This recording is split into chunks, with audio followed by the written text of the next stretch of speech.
যশোদার কাছে কৃষ্ণ এলো, কিন্তু সেখানে তো আরো একজন মা উপস্থিত ছিলেন যার নাম দেবকী।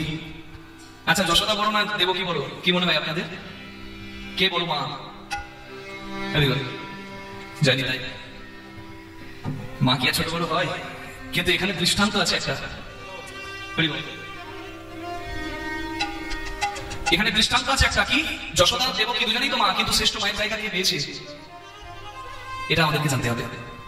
100টা বস্ত্র, মানে এই যে দেখছেন প্যান্ডেলের কাপড়, এরকম 100টা বস্ত্র ভেতরে যজ্ঞ করি, সেখানে বসে যজ্ঞ করছেন কৃষ্ণ ভগবান। দেবকীও কৃষ্ণকে ডাকছে, যশোদাও কৃষ্ণকে ডাকছে, কিন্তু দেবকীর স্তনদুগ্ধ একটা বস্ত্র ভেদ করতে পারলো না, আর যশোদার স্তনধারা 100টা বস্ত্র ভেদ করে কৃষ্ণ বদনে পড়ল, কৃষ্ণ সেবা দিল।